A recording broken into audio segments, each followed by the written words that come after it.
Hello बच्चों, आज हम शुरू करने वाले हैं सिक्योरिटी मिशन 100 का अध्याय 2 स्थिर विद्युत विभव एवं धारिता। शुरुआत करेंगे हम वस्तुनिष्ठ प्रश्न से। पहला प्रश्न है, एक आवेशित संधारित्र के दोनों प्लेटों को एक तार से जोड़ दिया जाए तब क्या होगा? विभव अनंत हो जाएगा, आवेश अनंत हो जाएगा, आवेश का पूर्वमान दुगुना हो जाएगा और संधारित्र निरावेशित हो जाएगा। तो सबसे पहले हम बात करेंगे कि आवेशित संधारित्र कैसे प्राप्त करते हैं। अगर हम एक संधारित्र को एक बैटरी से जोड़ें वी विभव की, तो उसपे चार्ज बिल्डअप होता है, आवेश बिल्डअप होता है और जैसे जैसे आवेश बढ़ता है उसका विभव बढ़ता है। तो ये तब तक आवेश बढ़ता रहेगा, आवेश संग्रहित होता रहेगा जब तक कि संधारित्र का मान VC जो कि टोटल बैटरी के बराबर नहीं हो जाए। अब अगर इस आवेशित संधारित्र को हम लें और इसको एक तार से जोड़ दिया जाए बिना बैटरी के, तो क्या होगा? जो आवेश इसमें संग्रहित हो रहा है वो धीरे धीरे संधारित्र निरावेशित होगा और इसमें से विद्युत धारा बहेगी जो पहले की विद्युत धारा के विपरीत क्रम में बहेगी और तब तक बहेगी जब तक कि पूरा संधारित्र निरावेशित ना हो जाए। तो इस प्रकार का ग्राफ हमें मिलेगा, यानी कि हमारे पास करेक्ट जो ऑप्शन है वो होगा द संधारित्र निरावेशित हो जाएगा। अगले प्रश्न पे चलते हैं। अगला प्रश्न है, एक बिंदु आवेश के कारण विद्युत विभव V की दूरी R पर निर्भरता कैसी होती है? तो ये हमें फॉर्मूला याद रहना चाहिए कि बिंदु आवेश के कारण विद्युत विभव कैसा होता है। चार ऑप्शन है, V समानुपाती R, V समानुपाती 1/R, V नियत या फिर V समानुपाती 1/R²। तो इसका सही आंसर होगा V समानुपाती 1/R, चूंकि फॉर्मूला होता है V बराबर KQ/R। अगर इसका हम ग्राफ देखें तो जैसे जैसे हम दूरी को बढ़ाएंगे, R को बढ़ाएंगे, V का मान घटता जाएगा, यानी कि इस प्रकार का एक हमें ग्राफ प्राप्त होगा। तो इसका सही आंसर है V समानुपाती 1/R। अगले प्रश्न की ओर चलते हैं। तीसरा प्रश्न है, विद्युत क्षेत्र E व विद्युत विभव V का सही संबंध है। तो यहाँ विद्युत क्षेत्र E जो कि एक सदिश राशि है और विद्युत विभव V जो कि एक अदिश राशि है, उनमें क्या संबंध होता है? तो ये संबंध है कि विद्युत क्षेत्र है E equal to -dV/dr R के, यानी कि dV/dr परिमाण हो गया, R के दिशा के लिए एकांक सदिश हो गया। तो इससे हमें पता चलता है कि विद्युत क्षेत्र जो होता है वो विद्युत विभव के घटने की दिशा में होता है दूरी के साथ। तो विद्युत क्षेत्र एक सदिश राशि है, विद्युत विभव एक अदिश राशि है। जो dV/dr है उसको हम विभव प्रवणता भी कह सकते हैं कि दूरी के साथ इसमें जो परिवर्तन आता है विभव में उसको हम प्रवणता बोलते हैं। तो ये विभव प्रवणता के ऋणात्मक मान के बराबर होता है। अगला प्रश्न हम चलते हैं जो कि बहुत इंपॉर्टेंट है। पहले प्रतिरोधों के श्रेणी क्रम समांतर से क्वेश्चन आते थे, अब वो पार्ट हट चुका है। तो अब हम संधारित्र की बात करेंगे। तो 3 संधारित्र हमें दिए हुए, पहले इनका नामकरण कर लेते हैं C1, C2, C3। उसके बाद देख लेते हैं कि संधारित्र कौन से क्रम में है। जो 2 संधारित्र हमें दिखाई दे रहे हैं C1 और C2, वो समांतर क्रम में है। इसका पता हम कर सकते हैं कि अगर विभवांतर 2 संधारित्रों का समान है तो वो समांतर क्रम में है, और अगर धारा 2 संधारित्रों में समान है तो वो श्रेणी क्रम में। तो यहाँ से स्पष्ट पता चल रहा है कि C1, C2 समांतर क्रम में है। तो इनका परिणामी जो है उसको हम C12 नाम दे देंगे। ये जो C12 है वो C3 के श्रेणी क्रम में होगा। तो इनके फॉर्मूले हमें याद रहने चाहिए इस प्रकार के प्रश्न को करने के लिए। तो अगर 2 संधारित्र श्रेणी क्रम में है तो उनका जो परिणामी धारिता होगी उसको हम 1/C equal to 1/C1 plus 1/C2 से लिखते हैं, यानी कि श्रेणी क्रम में जो धारिता है वो कम हो जाती है, परिणामी धारिता कम हो जाती है। इसी प्रकार अगर हम समांतर क्रम की बात करें तो समांतर क्रम में धारिता बढ़ जाती है, दोनों संधारित्रों की धारिताओं के योग के बराबर होती है। उसको हम लिखना चाहें परिणामी धारिता को तो वो आएगी C1 प्लस C2। श्रेणी क्रम के लिए हम सीरीज CS लिख देते हैं, समांतर क्रम के लिए CP पैरेलल जो कि होता है वो लिख देते हैं। चलते हैं हम प्रश्न की ओर। बेसिक फॉर्मूले हमने देख लिए। अब चूंकि C1 और C2 समांतर क्रम में है तो इसके लिए हम परिणामी को हम C12 लिखेंगे और फॉर्मूला हम लगा देंगे C12 equal to C1 plus C2। अब चूंकि प्रश्न में दिया हुआ है कि प्रत्येक संधारित्र की धारिता C है तो दोनों के लिए C plus C equal to 2C हो जाएगा। अब चूंकि C12 और C3 श्रेणी क्रम में है तो श्रेणी क्रम का फॉर्मूला लगाएंगे जो कि जिससे हमें रिजल्टेंट आंसर मिलेगा। तो हम लिखे लेंगे 1/CR equal to 1/C12 plus 1/C3। C12 का मान हमने 2C निकाला है, C3 का मान C निकाला है। तो ये फॉर्मूले में रखने पर हमारे पास इसको जब सोल्व करेंगे तब हमारे पास आ जाएगा 1/CR equal to 3C/2, 3/2C। और इसको उल्टा कर लेंगे तो हमारे पास सी रिजल्टेंट का मान आ जाएगा 2/3C, जो कि ऑप्शन है 2/3C। चलते हैं अगले प्रश्न की ओर। अगला प्रश्न है विभव प्रवणता राशि है। जैसा कि हम देख चुके थे पहले प्रश्न में, विभव प्रवणता जो dV/dr r कैप है वो एक सदिश राशि है जो कि विद्युत क्षेत्र के बराबर होती है। तो इसका सही ऑप्शन हो जाएगा हमारे पास अ, जो कि है सदिश राशि। विभव तो एक अदिश राशि है, परंतु इसकी जब प्रवणता लेते हैं तो वो एक सदिश राशि होती है। विद्युत क्षेत्र सदिश राशि का परिमाण होता है, साथ में एकांक सदिश होता है जो कि दिशा को बताता है। तो यहां से इसका करेक्ट ऑप्शन हो गया असदिश राशि। चलते हैं अगले प्रश्न में। प्रश्न संख्या 6, एक E=0 वाले विद्युत क्षेत्र की तीव्रता में विद्युत विभव का दूरी के साथ परिवर्तन होगा। पहला है V समानुपाती R, V समानुपाती 1/r², V समानुपाती 1/r और V बराबर नियत। अब चूंकि E=0 है और हम देख चुके हैं E का फॉर्मूला ऊपर कि dV/dr, उसका परिमाण dV/dr के बराबर होता है। और किसी राशि का अवकलन जब 0 होता है, इसका मतलब कि वो राशि क्या है, स्थिरांक है। एक स्थिरांक का अवकलन 0 होता है, स्थिरांक है या नियत है, तो इसका करेक्ट ऑप्शन हो जाएगा द V बराबर नियत। अगला प्रश्न में चलते हैं। निम्न में से विद्युत विभव का मात्रक नहीं है। तो यहाँ हम विद्युत विभव के जितने भी फॉर्मूले हैं उनको देखना पड़ेगा। विद्युत विभव का एक ऐसा ही मात्रक वोल्ट होता है, वो हम जानते हैं। अब V का फॉर्मूला होता है कि अनंत से एकांक आवेश को अगर हम विद्युत क्षेत्र में लाएं तो जितना कार्य किया जाता है उसको विभव कहते हैं। तो V बराबर W/Q। W का मात्रक जूल होता है, Q का मात्रक कूलाम होता है, तो वह भी इसका एक मात्रक है। अब एक V का फॉर्मूला हम विद्युत क्षेत्र के रूप में भी लिख सकते हैं, क्योंकि हमने ऊपर लिखा है E बराबर -dV/dr। तो अगर हम V को लिखना चाहेंगे, V की परिभाषा E के रूप में, तो वो एक समाकलन के रूप में आता है। V इक्वल टू समाकलन माइनस समाकलन E.dr के रूप में।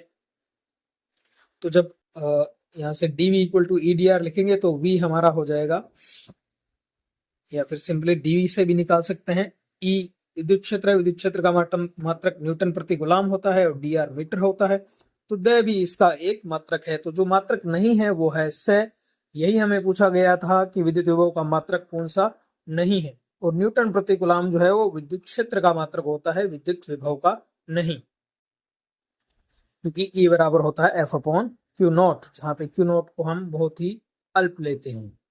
चलते हैं अगले प्रश्न की ओर। अगला प्रश्न संख्या 8 जो है वो है एक संधारित्र की धारिता C है और इसे V विभवांतर तक आवेशित किया जाता है। यदि अब इसे प्रतिरोध से संबंधित कर दिया जाए तब ऊर्जा क्षय की मात्रा क्या होगी। तो इसका सिंपल सा फॉर्मूला हमें याद रखना है कि ऊर्जा क्षय की मात्रा जो है वो क्या होगी। ऊर्जा क्षय यानी कि उसका फॉर्मूला होता है 1/CV हाफ CV²। अब CV², इसके अलग अलग फॉर्मूले, 2-3 फॉर्मूले हम देख चुके हैं। जो बेसिक संधारित्र का फॉर्मूला है Q इक्वल टू CV, वहां से अगर हम C का फॉर्मूला निकालें तो हो जाएगा C इक्वल टू Q/V। उसको अगर हम ऊपर वाले फॉर्मूले में रखें तो 1/2 C की जगह रखेंगे Q/V V², तो यहाँ से एक फॉर्मूला आ जाएगा 1/2QV। तो ऑप्शन में ऐसा सूत्र भी आ सकता है। एक दूसरा सूत्र भी हम बना सकते हैं, अगर हम V की जगह मान रख दें Q/C, तो यहाँ से आ जाएगा Q²/2C। तो ये तीनों फॉर्मूले एक ही चीज को व्यक्त करते हैं, संधारित्र की ऊर्जा को, या अगर इसको प्रतिरोध से जोड़ दिया जाए तो ऊर्जा क्षय को। तो ये तीनों प्रकार के फॉर्मूला में से कोई भी ऑप्शन आ सकता है। तो यहाँ पे हमें दिया हुआ है हाफ CV², तो ब ऑप्शन इसका सही हो जाएगा। चलते हैं अगले प्रश्न की ओर, जो कि है एक गोलाकार चालक की त्रिज्या 9 मीटर है, इसकी विद्युत धारिता है। तो गोलाकार चालक की धारिता ज्ञात करने का हमारे पास सूत्र है C इक्वल टू 4πε0 × R जहां आर क्या है, गोलाकार चालक की त्रिज्या है जो हमें दी हुई है 9 मीटर, और 4 पाई एप्सिलॉन नॉट का मान हमें बिल्कुल हमें पता है, क्योंकि हम जानते हैं के इक्वल टू होता है के का मान होता है 9 इंटू 10 के पावर 9, और के इक्वल टू होता है 1/4 पाई एप्सिलॉन नॉट, तो इसका मान 9 इंटू 10 के पावर 9, तो हमें तो 4 पाई एप्सिलॉन नॉट का मान चाहिए, तो इसको उल्टा कर लेते हैं, तो जो हो जाएगा 9 इंटू 10 के पावर 1/9 इंटू 10 के पावर 9। तो अब चूंकि हमें 4 पाई एप्सिलॉन नॉट का मान पता है और आर का मान पता है, तो फॉर्मूला लगा लेते हैं। तो हमारे पास आर का मान हम 9 मीटर रखेंगे तो हमारे पास आ जाएगा 1/10 के पावर 9, और इसको ऊपर अगर ले जाते हैं तो 10 के पावर -9 हो जाएगा। तो हमारा करेक्ट ऑप्शन हो जाएगा 10 के पावर 9 फेरेड, क्योंकि विद्युत धारिता का मात्रक होता है फेरेड। तो करेक्ट ऑप्शन हो गया द। चलते हैं अगले प्रश्न की ओर। काफी इंटरेस्टिंग क्वेश्चन है। दो कंसेप्ट इसमें साथ मिलकर बने। दो गोलाकार चालक हैं, उनके विभवांतरों का अनुपात V1 V2 हमें 1:2 दिया हुआ है।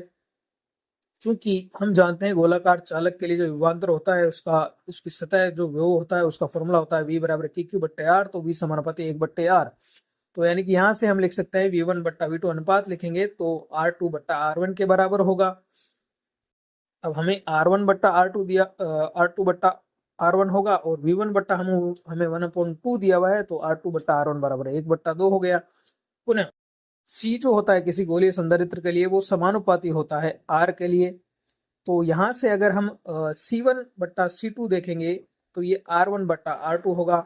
हमें R2/R1 का मान पहले से ही पता है 1/2, तो R1/R2 इसका उल्टा हो जाएगा, यानी कि 2/1। तो यहाँ से हमारे पास आ गया कि इनके संधारित्र की धारिताओं का अनुपात 2:1 होगा, कि करेक्ट ऑप्शन है। अगले प्रश्न में चलते हैं। 3 संधारित्र हैं, इनको किस क्रम में जोड़ा जाए कि उन पर समान विभव पर संचित ऊर्जा अधिकतम हो। पहला ऑप्शन है 2 समांतर क्रम में 1 श्रेणी क्रम में, बी 3 समांतर क्रम में, से 3 श्रेणी क्रम में, और द 2 श्रेणी क्रम में 1 समांतर क्रम में। तो हम जानते हैं कि समान विभव पर संचित ऊर्जा अधिकतम हो। समान विभव कब होता है, जब संधारित्र किसमें जुड़े हों, समांतर क्रम में जुड़े हुए हों। तो पहला गेस तो आप यहीं से लगा सकते हैं कि तीनों अगर समांतर क्रम में होंगे तभी विभव समान होगा। दूसरा, अगर हम संचित ऊर्जा अधिकतम हो इसकी बात करें तो संचित ऊर्जा का फॉर्मूला होता है हाफ CV²। चूंकि V तो क्या है, समान है समांतर क्रम में, तो C अधिकतम होना चाहिए, और C अधिकतम तभी होता है जब सारे संधारित्र श्रेणी क्रम में हो। तब हमारे पास फॉर्मूला आता है C = C1 + C2 + C3।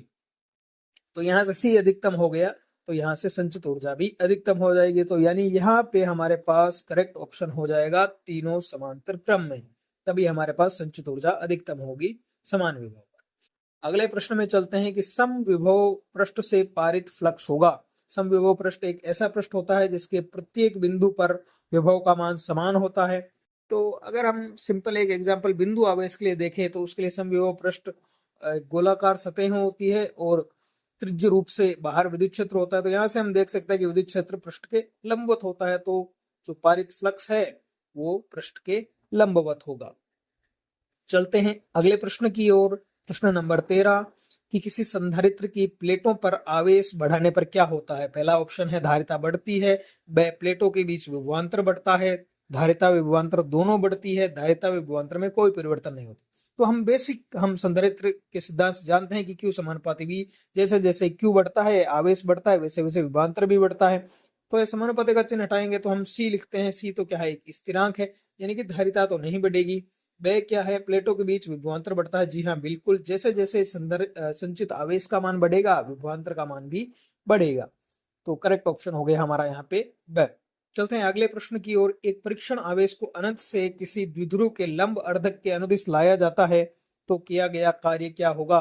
वो एक द्विध्रुव है, उसका जो लंब अर्धक है उसके अनुदिश अगर ले जाया जा रहा है तो हमें निकालना है किया गया कार्य।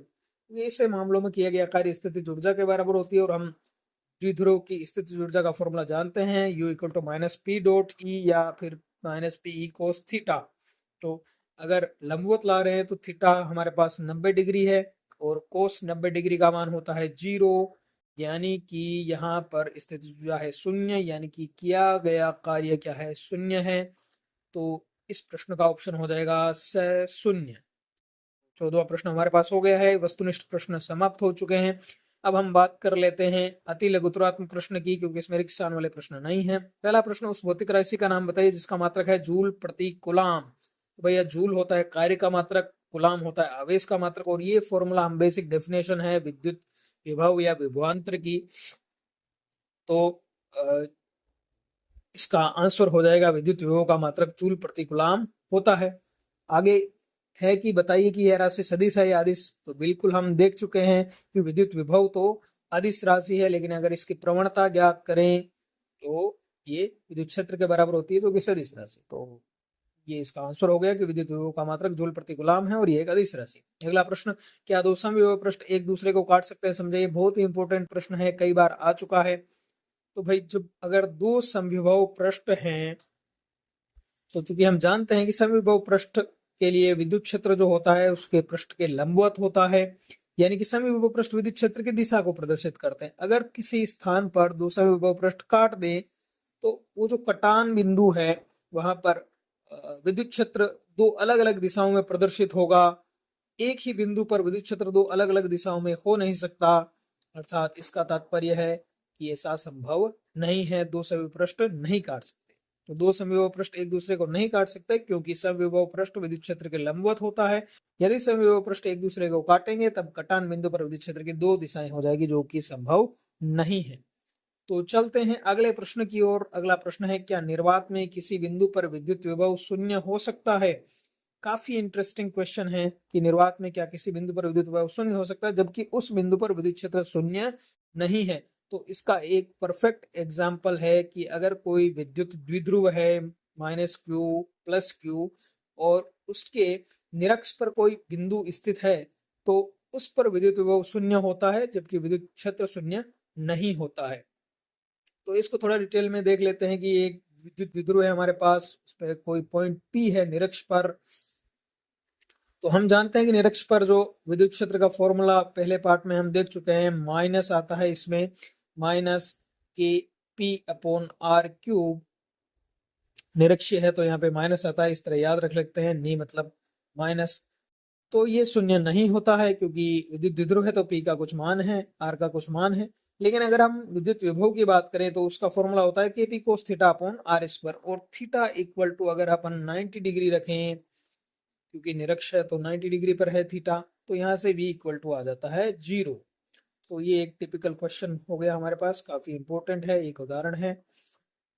अगर सिंपली भी हम बात करें कि दो आवेश हैं, एक -q +q यानी कि द्विध्रुव है, उसके मध्य बिंदु पर अगर अपन देखना चाहें विद्युत विभव, तो चूंकि अदिश राशि है तो सीधे ही परिमाण जुड़ जाएंगे, एक -kq/a और एक +kq/a, जो कि परिणामी हमें देगा 0। तो इसका आंसर आप ये भी दे सकते हैं कि दोनों के मध्य बिंदु पर भी विद्युत क्षेत्र शून्य नहीं होगा पर विद्युत विभव शून्य होगा। अगले प्रश्न है, एक बिंदु आवेश एवं एक समान विद्युत क्षेत्र के कारण समविभव पृष्ठों की आकृति क्या होती है? तो बिंदु आवेश के कारण समविभव पृष्ठ की आकृति बनानी है तो पहले बिंदु विभव के कारण हम विद्युत विभव का फॉर्मूला देखेंगे। विद्युत विभव का फॉर्मूला होता है V = kq/r, जो है वो विद्युत विभव जो है वो R पर डिपेंड करता है। बिल्कुल अगर R सेम है यानी कि दूरी सेम है बिंदु से तो विभव भी सेम होगा। तो ऐसा हम कह सकते हैं गोलीय पृष्ठों के लिए होता है। तो अगर बिंदु आवेश है तो उसके लिए समविभव पृष्ठ उस केंद्र से, जहां पे आवेश स्थित है उसके केंद्र से खींचे गए वृत्ताकार, यहाँ पे हम कहेंगे गोलाकार पृष्ठ होंगे। तो बिंदु आवेश को केंद्र मानकर खींचे गए संकेंद्रीय गोले समविभव पृष्ठ होंगे। किसके लिए? बिंदु आवेश के लिए। दूसरा इसने पूछा है कि एक समान विद्युत क्षेत्र के कारण समविभव पृष्ठ कैसे होंगे। तो एक समान विद्युत क्षेत्र के लिए जो समविभव पृष्ठ है वो एक समान विद्युत क्षेत्र के लंबवत परस्पर समांतर समतल जो खींचे जाएंगे वो समविभव पृष्ठ होंगे। तो हमें समांतर समतल यहाँ पे बना देने हैं, इन पर विभव जो है वो समान होंगे। अगला प्रश्न हम बात करते हैं, पराविद्युत सामर्थ्य से क्या तात्पर्य। तो पराविद्युत पदार्थ जो होते हैं वो कुचालक पदार्थ होते हैं। इनको अगर अपन विद्युत क्षेत्र में रखते हैं तो ये ध्रुवित हो जाते हैं, लेकिन फिर भी इनमें से विद्युत का चालन नहीं होता है। तो पराविद्युत सामर्थ्य वो है कि अपन कितना बाह्य विद्युत क्षेत्र लगाएं, जितना ज्यादा बाह्य विद्युत क्षेत्र लगाएंगे उतना ध्रुवित होता है, लेकिन इनकी भी एक सीमा होती है। तो अगर अपन बहुत ज्यादा विद्युत क्षेत्र लगा देंगे तो इनके जो इलेक्ट्रॉन है वो मुक्त हो जाएंगे और ये भी विद्युत धारा का चालन करने लगेंगे। तो यानी कि बाह्य विद्युत क्षेत्र जो है वो इसकी एक सीमा होती है, इस सीमा से अगर ज्यादा हमने विद्युत क्षेत्र लगा दिया तो जो इलेक्ट्रॉन है वो मुक्त हो जाएंगे और ये चालकों की तरह व्यवहार करेंगे। किसी परावैद्युत पदार्थ के लिए वह अधिकतम क्षेत्र जिसे कोई परावैद्युत बिना किसी विद्युत भंजन के सहन कर सके। भंजन का मतलब होता है टूटना। तो यहाँ से जो इलेक्ट्रॉन है वो अपने कक्षों से बाहर निकल जाएंगे और एक चालक की तरह व्यवहार करते हैं। तो ये जो लिमिट होती है विद्युत क्षेत्र की, इसको अपन कहते हैं परावैद्युत सामर्थ्य। चलते हैं अगले प्रश्न की ओर, जो कि प्रश्न संख्या 6 है। किसी आवेशित संधारित्र पर नेट विद्युत आवेश कितना होता है? तो बहुत ही सिंपल क्वेश्चन है कि आवेशित संधारित्र उसकी दोनों प्लेटों पर समान मात्रा में और विपरीत प्रकृति का आवेश होता है। तो अगर अपन कुल टोटल आवेश की बात करें तो वो होगा शून्य, क्योंकि प्लस क्यू है और माइनस क्यू। तो किसी संधारित्र पर नेट आवेश शून्य होता है क्योंकि प्रत्येक प्लेट पर समान परिमाण एवं विपरीत प्रकृति का आवेश होता है। चलते हैं अगले प्रश्न की ओर। संधारित्र का मूल उपयोग क्या है? जैसा कि हमने पहले प्रश्न में ही देख लिया था कि संधारित्र का मूल उपयोग क्या है, कि विद्युत आवेश एवं विद्युत ऊर्जा को बड़ी मात्रा संचित करने के लिए संधारित्र का उपयोग किया जाता है। अगला प्रश्न, प्रश्न संख्या 8। अगला प्रश्न हमारा है प्रश्न संख्या 8 की विद्युत बल रेखा के अनुदिश विद्युत विभव बढ़ता है अथवा घटता है? तो ये हम पहले ही देख चुके हैं कि जो विद्युत क्षेत्र होता है वो विभव प्रवणता के समानुपाती होता है, ऋणात्मक मान के समानुपाती होता है, यानी कि घटता है विद्युत क्षेत्र विद्युत विभव बढ़ने की ओर। विद्युत बल रेखाएं उच्च विभव से निम्न विभव की ओर चलती है, अतः बल रेखा के अनुदिश विद्युत विभव घटता है। चलते हैं अगले प्रश्न की ओर। किस प्रकार के संयोजन में तुल्य धारिता का मान अधिकतम होता है? हम देख चुके हैं कि समांतर क्रम जो होता है संयोजन, उसमें सभी संधारित्र की धारिताओं के योग के बराबर परिणामी होता है। तो इसका मतलब, इसका करेक्ट आंसर होगा समांतर क्रम संयोजन में तुल्य धारिता का मान अधिकतम होता है। चलते हैं अगले प्रश्न की ओर। 10वां प्रश्न, किसी विद्युत द्विध्रुव के निरक्ष पर स्थित बिंदु पर विद्युत विभव का मान कितना हो चुका है? जी हाँ, इसको हम पहले देख चुके हैं कि यहाँ विद्युत निरक्ष पर विद्युत क्षेत्र का मान तो शून्य नहीं होता है, परंतु विद्युत विभव का मान शून्य होता है। तो निरक्ष पर अगर अपन कोई भी बिंदु ले लें तो उसकी दोनों आवेशों से दूरी तो समान होती है, लेकिन आवेश दोनों का भिन्न भिन्न है और विद्युत विभव एक अदिश राशि है, तो परिणामी विभव होगा शून्य। चलते हैं अगले प्रश्न की ओर। प्रश्न संख्या 11, ध्रुवण सदिश को परिभाषित कीजिए। तो जब भी किसी पराविद्युत पदार्थ पर हम बाहर से विद्युत क्षेत्र लगाते हैं तो वो पराविद्युत पदार्थ ध्रुवित हो जाता है, उसमें द्विध्रुव, छोटे छोटे द्विध्रुव उत्पन्न हो जाते हैं। तो अगर हम पराविद्युत पदार्थ का एकांक आयतन लें और उसमें जो टोटल द्विध्रुव हैं, विद्युत द्विध्रुव हैं, तो उसी को अपन कहते हैं ध्रुवण सदिश। तो पराविद्युत पदार्थ में बाह्य विद्युत क्षेत्र में रखने पर प्रति एकांक आयतन में उपस्थित विद्युत द्विध्रुव आघूर्ण ही क्या कहलाता है? ध्रुवण सदिश कहलाता है। ध्रुवण सदिश को हम कैपिटल P से लिखते हैं, द्विध्रुव आघूर्ण को हम स्मॉल p से लिखते हैं। दोनों ही सदिश राशियां हैं, तो इनमें संबंध हो गया कि कैपिटल P सदिश, जिसको हम ध्रुवण सदिश कह रहे हैं, वो है capital P is equal to जितना भी टोटल द्विध्रुव आघूर्ण है सिग्मा स्मॉल p बट्टा में उसका टोटल आयतन, यानी कि एकांक आयतन में जितना भी विद्युत द्विध्रुव है उसी को हम कहते हैं ध्रुवण सदिश। ये जो ध्रुवण सदिश है, जाहिर सी बात है कि ये बाह्य जो विद्युत क्षेत्र है उसके समानुपाती होता है। समानुपाती का चिन्ह हटाएंगे तो ये नियतांक आता है जो कि है एप्सिलॉन नॉट इनटू काई। एप्सिलॉन नॉट को हम कहते हैं निर्वात की विद्युतशीलता और काई है विद्युत प्रवृत्ति है। जिस प्रकार से काई एम चुंबकीय प्रवृत्ति होती है, वैसे ही काई जो है वो विद्युत प्रवृत्ति है। एप्सिलॉन नॉट हो गया निर्वात की विद्युतशीलता, जिसका मान होता है 8.85 × 10⁻12। ये मान आपको याद रहना चाहिए। काई को हम कहते हैं विद्युत प्रवृत्ति, कि कोई पदार्थ कितना जल्दी ध्रुवित होता है बाह्य विद्युत क्षेत्र लगाने से। अगला प्रश्न है, 1 फेरेड धारिता को परिभाषित कीजिए। तो बेसिक संधारित्र की धारिता से इसको हम परिभाषित कर सकते हैं, Q समानुपाती V होता है तो Q इक्वल टू CV हो गया। यहाँ से C इक्वल टू आ जाएगा हमारे पास Q अपॉन V। अगर अपन V को 1 कर देते हैं, Q को 1 कर देते हैं, तो जो हमें धारिता मिलती है उसको अपन 1 फेरेड धारिता कहते हैं। किसी चालक को 1 कूलाम आवेश देने पर उसके विभव में वृद्धि 1 वोल्ट होती है तो चालक की धारिता 1 फेरेड हो जाएगी। तो बच्चों आज हमने सारे प्रश्न देख लिए हैं, सभी वस्तुनिष्ठ प्रश्न देख लिए हैं और सभी एक लाइन वाले क्वेश्चन देख लिए। तो थैंक यू। चैनल को लाइक और सब्सक्राइब करें और ज्यादा से ज्यादा इस वीडियो